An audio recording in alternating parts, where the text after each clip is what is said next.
Hi, Michelle. My name is Lindsay Gillespie. I'm going to be your social worker today.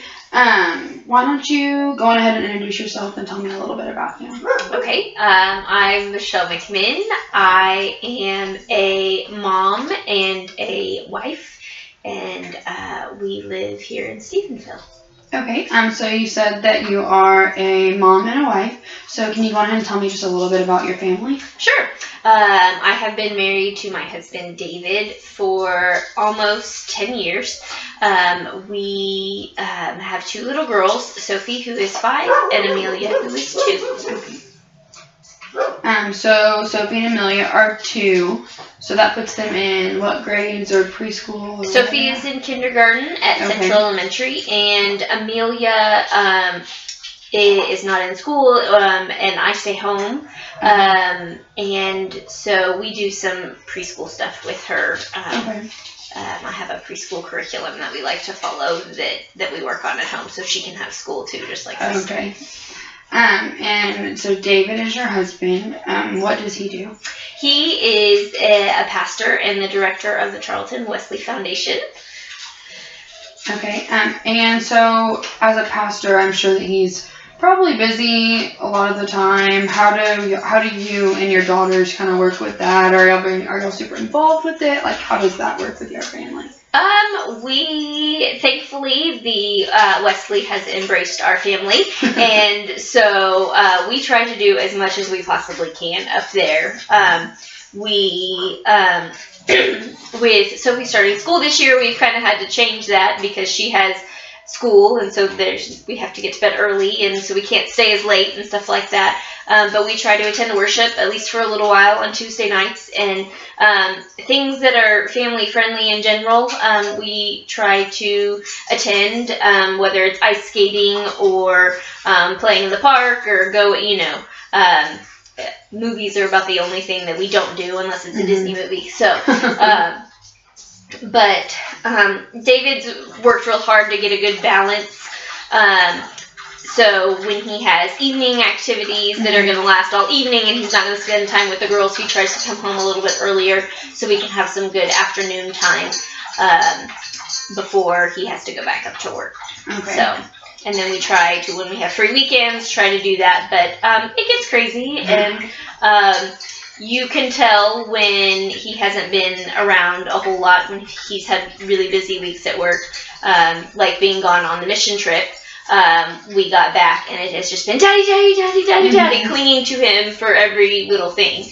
When normally, he leaves to go, comes home for lunch and then leaves to go back to work. It's no big deal, but this week it's, no, daddy, please don't leave us. So, does him being a pastor put a strain on like y'all's relationship, being able to like do things together, or do y'all not get to do things together? How does that work like for y'all's relationship, like husband and wife? There are some times, because it can be a very stressful job. There's also times where he has to be really compassionate in his job. That's his role, to listen to people's problems and help with that. So when he's done that all day at work, sometimes it's hard to come home and listen to problems and venting. And so it's something that we deal with and we try to work on and stuff like that. But yeah, there's definitely times where it's like, okay, another night you're gone. When do you get to come home? Okay, like I have a very deep respect for when we lived in Killeen, we had military spouses, and so the spouse would be gone, and thankfully I've never had to do that, but when there's nights and stuff where David's gone on a conference, I'm like, I don't know how these people do it for months on end. Like, it is very difficult for a few nights to try, and then, like I said, the girls love him, and so daddy's gone, and so all they want is daddy, of course. So so we've talked a little bit about your husband and his career. Can you tell me a little bit about your career? Sure. I am a CPA by trade. I used to work for one of the Big Four accounting firms. When I graduated from college, I was an auditor. And from there, I transitioned to governmental accounting, and I did that for a few years. And then I left that and went to a small firm doing taxes. And that has been kind of where I found my niche, and what I like doing is doing taxes. And so I've done a little bit of that, and it's flexible enough that I can work from home. So now I get to work from home and do that just during tax season, and so I get to stay home with Amelia and be home when Sophie gets home from school. So I really enjoyed the flexibility of that. Okay, so would you say that you're kind of sort of a stay-at-home mom? Yes. Because I know that some people are very, I love to be at work, I need to be at work, I need to be at work. But I know the stay-at-home mom role is very different. So how has the stay-at-home mom role impacted your life? Well, I have always been one that was what I wanted to do when I grew up. And I knew I wanted to stay home from the beginning. Okay. Before I met David, before I had children, I knew that I wanted to stay home with my children. But my mother also stayed home with me. So I had, that's what I grew up with. So okay. I've had friends who, my mom would watch kids in the afternoon after school, and one of my best friends, was through that, and because her mom worked, and so we've talked about what she would do when she had children, and she's perfectly fine continuing to work because that's what she grew up with, and there's nothing wrong with it. I've actually done both ways. When Sophie was, before she was 2, before we moved to Stephenville, I worked, and so just when we moved here did I get to stay home. Okay. And so I've had both worlds, and there's benefits to both. And so the beauty of what I'm doing now is I can work from home. With my CPA license, I have to do continuing education and stuff like that, and so I have to keep that up. And so it's a good way to keep that up and not lose what I'm doing if I ever want to go back in the future. Okay. So you mentioned that's kind of what your mom did whenever you were growing up. Can you tell me a little bit about your family, like before you and David started y'all's family? Yeah, I am the oldest of 3 children. Okay. I have a younger sister and then a younger brother, and my sister and I are 3 years apart, and my brother and I are 8 years apart.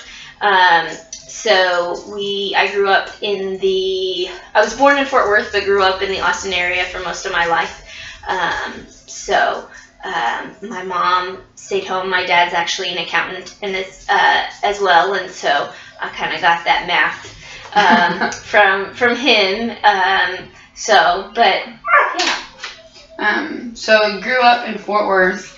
And born in Fort Worth, grew up in Austin. Yes, we moved to Austin when I was 18 months old. Okay, so definitely grew up all the way in Austin. Yes. Both are very different than Stephenville. Yes. How was that transition from city life to Stephenville life?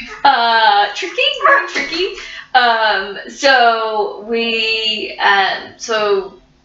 I lived in North Austin and Round Rock, but very much suburban, you could get to anything and everything within a 30-minute drive. After we lived there, we actually moved to Killeen, which is a little bit smaller, but you still have a lot of the same perks of I could drive 30 minutes and go to the Outlet Mall in Round Rock. So the biggest shock when I got here was there was no Target. And so having to drive 45 minutes to Weatherford to get to a Target was a very sad day for me.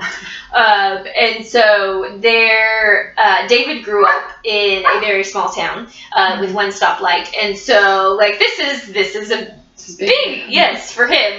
This is the smallest town I have ever lived in. But I've adjusted. I definitely prefer the traffic here than to the Austin area. Even when the kids or when all the students leave for Christmas and summer, it's just like, oh wow, now there's nobody here. And then there's always, when y'all come back, it's like, oh, traffic's bad again, dang it. But then I go to Round Rock or something like that to visit my parents, and it's, oh no, that's nothing. I don't have to sit through a light 5 times to actually get through it.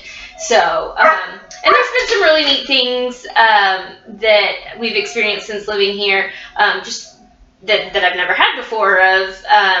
There's a kid at Central that has a little brother that was diagnosed with cancer, and the whole town has rallied around him. And so it's been neat to watch that and just see the community itself and how tight-knit it is. And I don't know, it's just small towns are very different, and I've grown to appreciate that despite their not being a Target.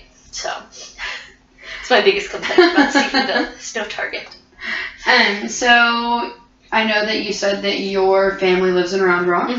How is it and how was it to like kind of leave that support system to come to leave them? Right. How was that?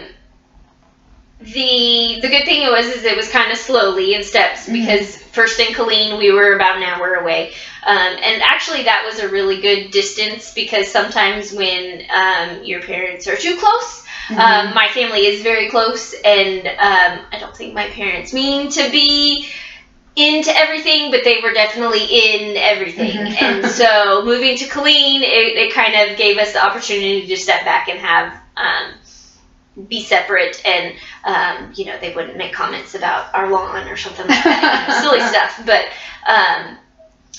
so that was a good kind of stepping block. That was really nice, because there were times, that was when I was still working, and Sophie was sick or had a fever for a week. Nothing but a fever, but she couldn't go to daycare. And David had to do work, and I had to do work. And so David met my mom halfway, and she would watch her for the day and then bring her back. And so having family there for that was fabulous. So moving up here, being a little farther away, that makes it a little bit harder.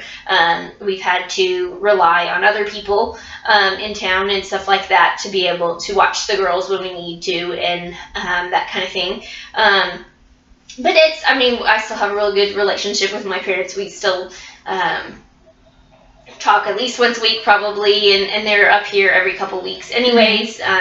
They're very involved and want to see the grandkids, and so they also still are that we need to when we need to lean on them for babysitters and stuff like that. Like for spring break, when we were both gone on the mission trip, the girls went down and stayed with them. And there's been times where we're doing some big Wesley event, and so they'll come up and watch the girls so that we can both attend, that kind of thing. So they like any excuse to be able to see the girls, even if they're forced to drive 2.5 hours up here. So they're very loving and caring. Okay. Yes, very much so. I'm gonna go ahead and go back to your career for a second. So I know that you said you always kind of knew that you'd be a stay-at-home mom and that kind of thing.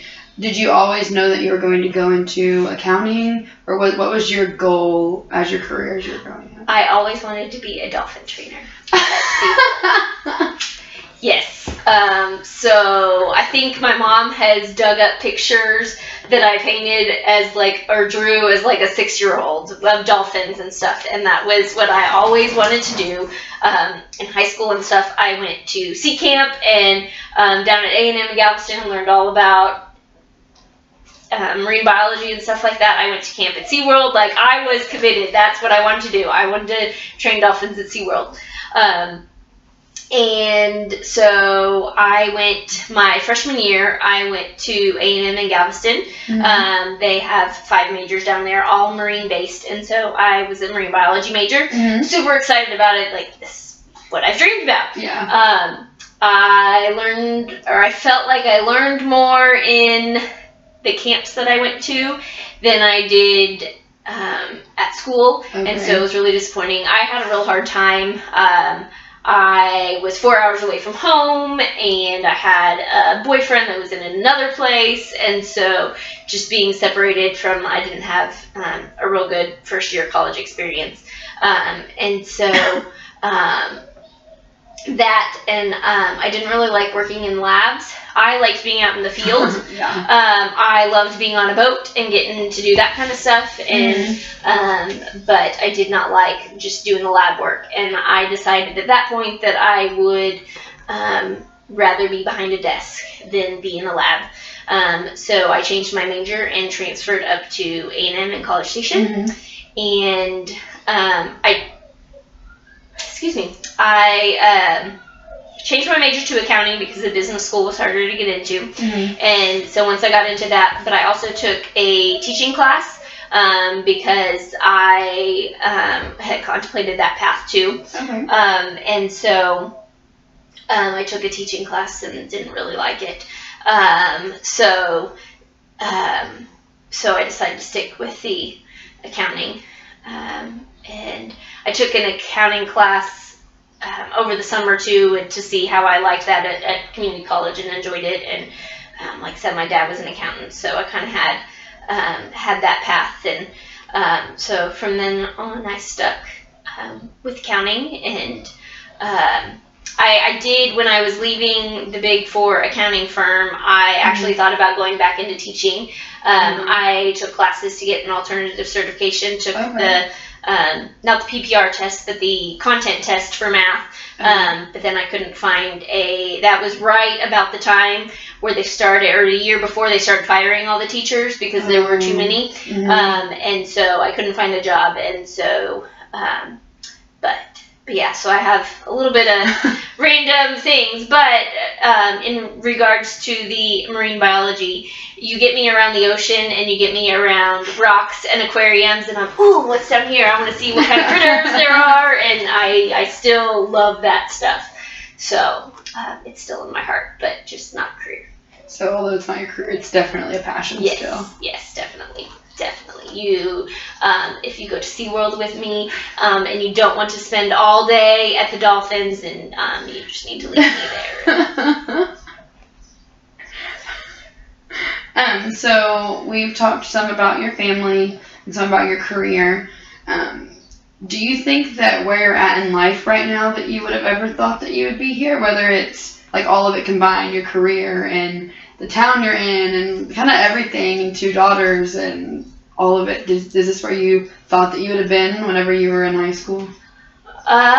Some yes, some no. I never thought I would be a pastor's wife. I probably would have laughed at you if you had told me that. Back in high school, I always knew I wanted kids, and I always knew I wanted to stay at home. The accountant thing kind of makes sense. Do Dad? Yeah. And I've enjoyed math. Math is, I've always been a math science person, not an English person. So that kind of makes sense. But I think it's been surprising, but it's definitely surpassed, I think, what I could have imagined too. So just God takes you a different route, and a better route, obviously. So going back to being a part of the Wesley, which is on a college campus, do you have deep relationships with the students also? Like, are you a mom figure to them? How does that work with having your own kids and having close to 100 other kids that are relying on you all the time too? Thankfully, yes, they have allowed me to be very much part of the ministry as well. I've never loved my husband loves his job. I've never loved his job until now, because I've never gotten to be such a part of it.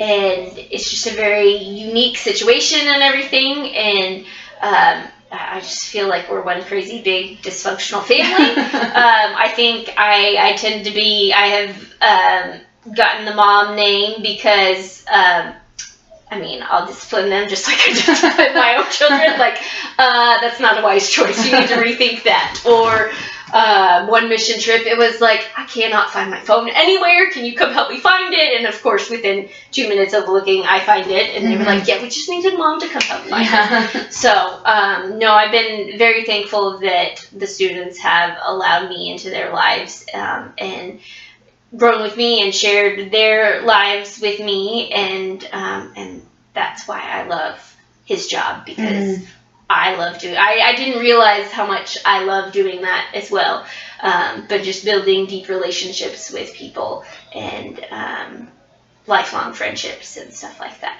So. So with the building deep relationships with people, is that something that you've always been like passionate about? Is that something you've always been good at, or did that kind of develop as you grew into the mom figure?